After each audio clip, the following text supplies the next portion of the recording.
How's everybody doing? It's great to see you again. How many of you expected me to be here? Katie Wyndham right there. Sorry. Sorry to steal your thunder. Jenny, are you okay? You good? Great. All right, we'll go ahead and get started with Alabama. A reminder to please silence all phones, electronic devices, and then when you get the mic to ask a question, to give your name and affiliation. We are joined by Alabama head coach Patrick Murphy and players Kayla Beaver and Jocelyn Brisky. We'll start with a opening statement from Coach Murphy. Well, and then thanks, get a question. thank you so much.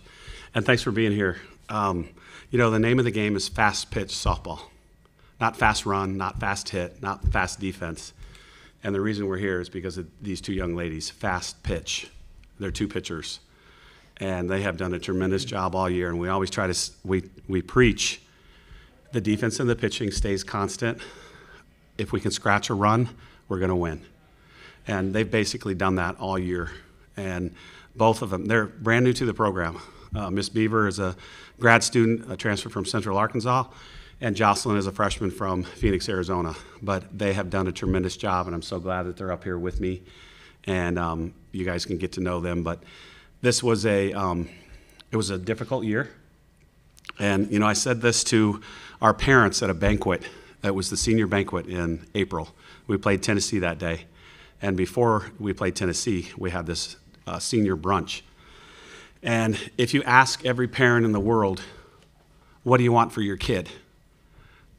The number one answer is, I want them to be happy. Right? 100%. But you know what?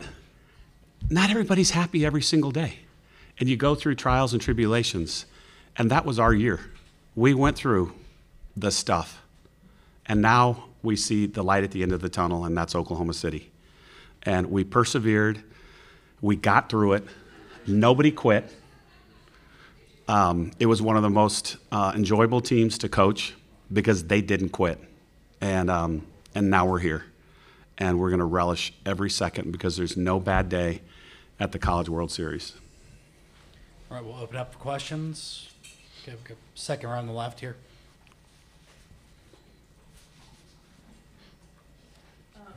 Katie with Alabama Central for Murph and then for Kayla. You've talked about this being a gratifying year for you, but how gratifying is it for Kayla to come here in her last year and then get this opportunity to enter career at the Women's College World Series? And then for Kayla, for you, was that part of the reason you wanted to come to Alabama for the opportunity to play in OKC? Well, I said it at Tennessee in the locker room after we won that 14-inning game. Almost every kid on this roster said, I want a chance to play at the College World Series. I want a chance to play at the Women's College World Series. And we were in Super Regionals. That means you're 2 wins away. We have a chance. So now we got to take it. And she said the exact same thing to us on her visit. I want an opportunity to play at the highest level. I want to play at the College World Series. And sometimes it doesn't work, right? And we never take this for granted because I remember the first time, and I said to my SID, John, I don't want to be a one-hit wonder. And you never know. And I'm so glad that she gets to experience this because she has been terrific, and you guys get to experience what she brings to the table. Yeah, bouncing off of that, you know, getting to come here, it was special, you know, just to wear the A. I mean, that was something that I really wanted to do this entire time. And getting to play and finish my season here is, I mean, honestly, like, it still doesn't even seem real. Like, I feel like I'm in a dream every second that I've been here already. And getting to, you know, pitch beside Brisky and get to have the team that I have behind me, it's something special. And getting to do it here it's incredible. More questions? Front row left. Jenny? Hey, Patrick, I know you're focused on UCLA, but obviously them being in that Pac-12 tradition that is coming to an end, I'm wondering if you can just offer any perspective on just what the Pac-12 as a collective has meant to the sport and where it is today. Shoot, everything. I mean, the first time I came here, I might have even talked to you, and I said, I want to be like Mike Candrea. That was the goal of every male coach. That was the role model, was Mike Candrea. And obviously, we all know UCLA is the gold standard. UCLA, Arizona. And it is a sad day. It really is. I think whoever made the decisions did not do them for the right reasons. There's no way in hell that Cal and Stanford should be going to Virginia Tech, Florida State, Syracuse. Are you kidding me? Those are two great academic institutions. And somebody made that decision?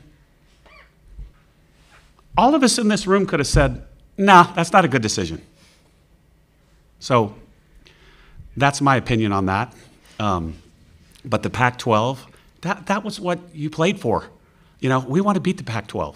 First time we came, we had to go to Arizona State. We had never beaten a Pac-12 school. And it was the year 2000. We got sent to Arizona State and Hall of Fame coach Linda Wells, and it was like, oh gosh, here we go again. And then we broke through that door, and it was like the biggest thing in the world for little Alabama to go to a Pac-12 school and beat them twice on their field.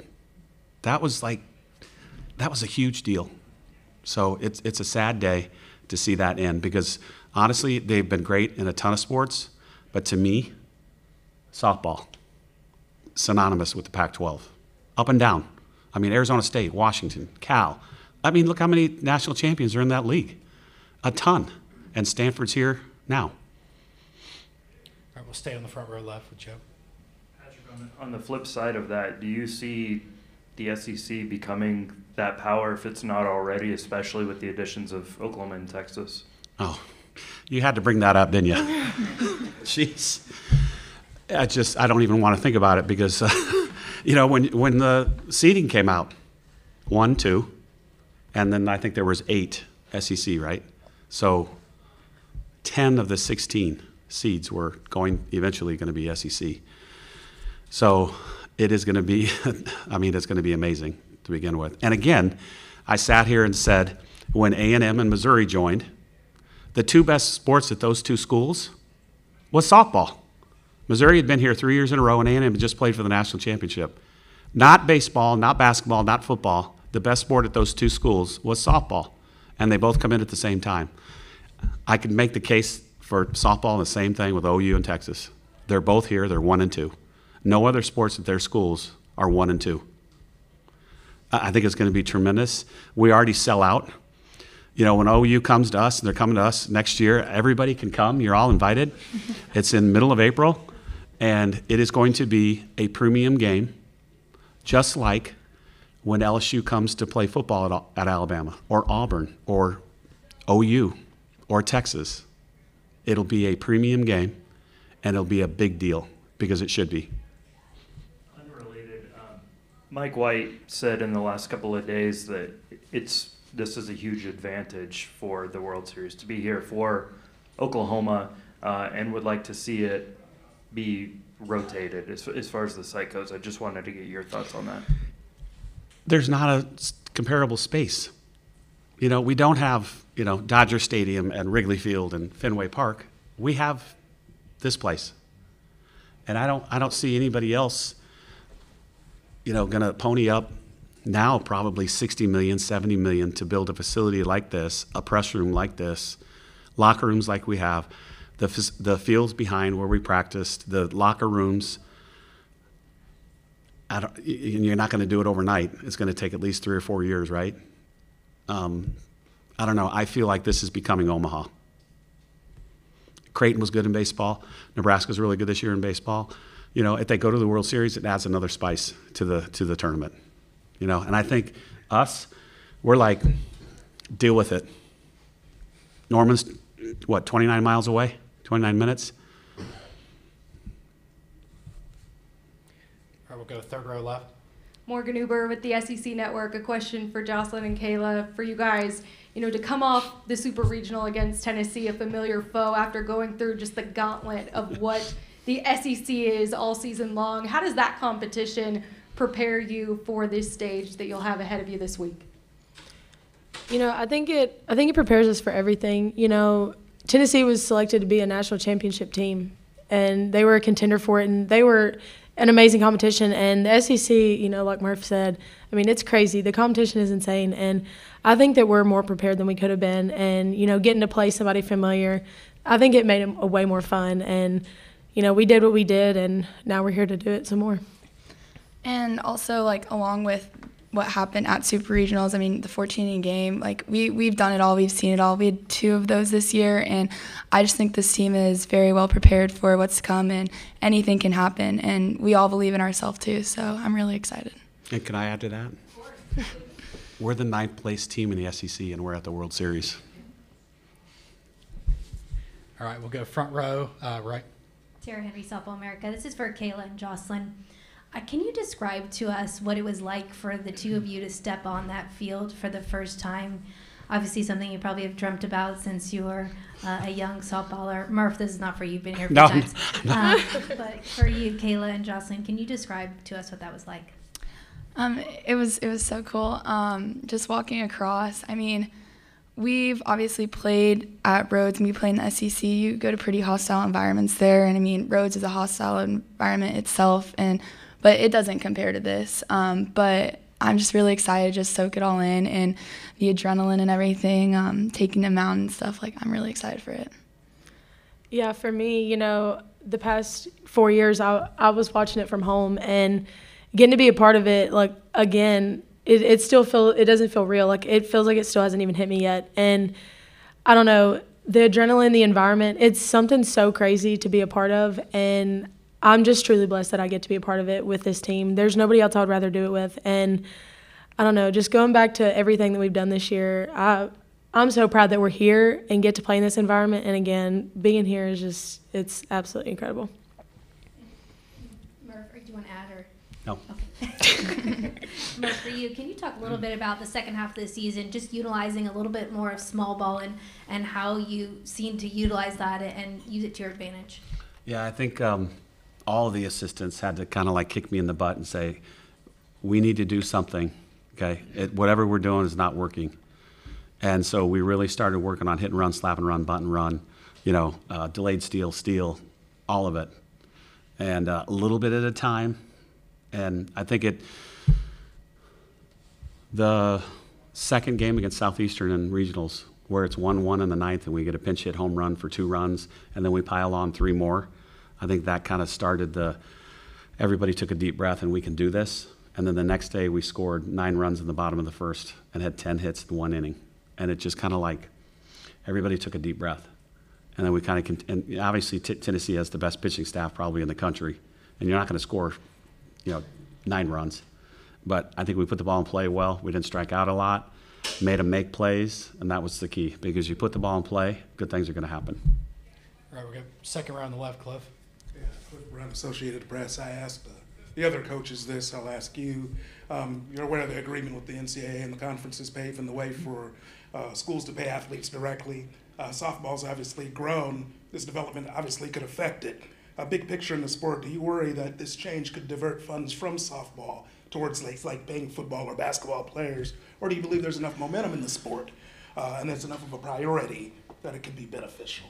Well, a couple of years ago, they did a story in the Tuscaloosa News, and the third highest revenue producer in Alabama was softball. It was football, and then men's basketball and softball, and we were all proud of that. We've charged tickets from day one because we think it's a sport that, you need to pay to watch it. And our fans have showed up like crazy. We've led the nation in tennis for like 17 straight years.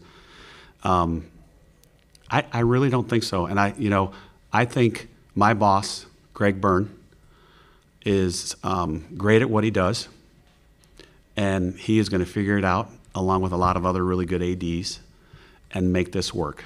We had the banquet last night, and I talked to a couple of the other ADs. They almost said the same exact thing that Greg has been telling the head coaches at Alabama. Just we're gonna figure this out. It's the new normal, and we've said that for how many years in a row now.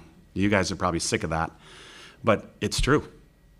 NIL, portal, and now House versus NCAA, and there's a lot of smart people, a lot smarter than me, that make those decisions, and hopefully they'll get us on the right path.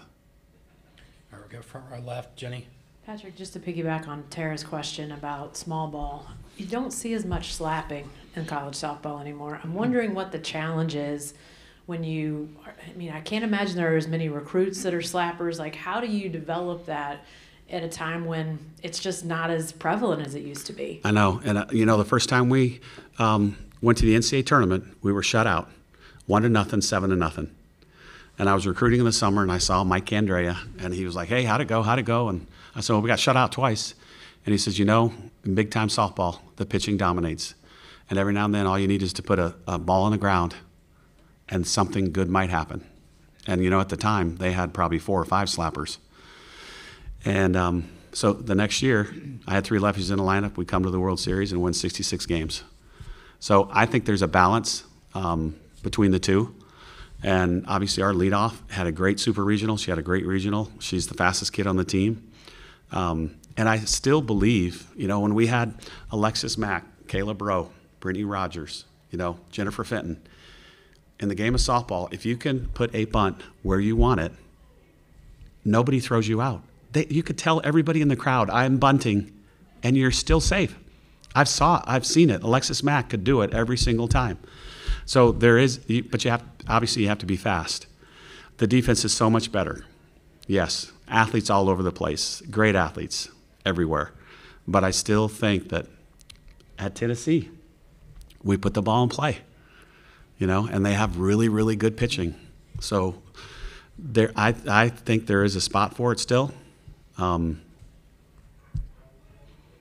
to have really good bat control. All right, this is our last question, second row on the left. Kayla, you said you've been watching from home the last 4 years, but for both of you as pitchers, I have to ask if you're watching the last time Alabama and UCLA played in the World Series, Montana threw the perfect game, and just what you remember from watching that from maybe a pitcher standpoint. Oh, yeah, I do remember watching that. I was sitting on my couch, and I was like, holy crap, she really just did that. And you know, anybody, and I think Jocelyn can vouch, you know, everybody wants that moment. Everybody wants to do that.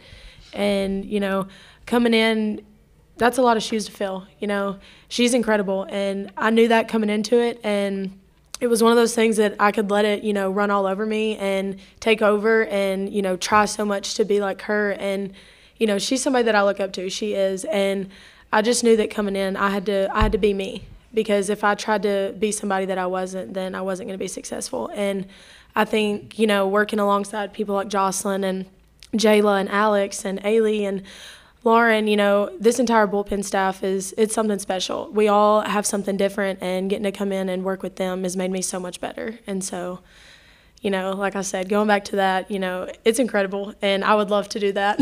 I would. I'm not going to lie. And so we're just going to, you know, take it one pitch at a time and see what we can do. And this whole year, we've kind of relied on using the staff a lot. We talked about it before, like, all of us are so different from each other, and a lot of us complement each other very well, and whoever's turn it is to get the job done, we're going to root for them, and if it's our turn, then we're going to take advantage of our opportunity. But it's just really going to be trying not to let the moment get too big and just have that person's back, whoever's out there on the mound. All right, that'll wrap things up for Alabama. Thank you. Thanks a lot.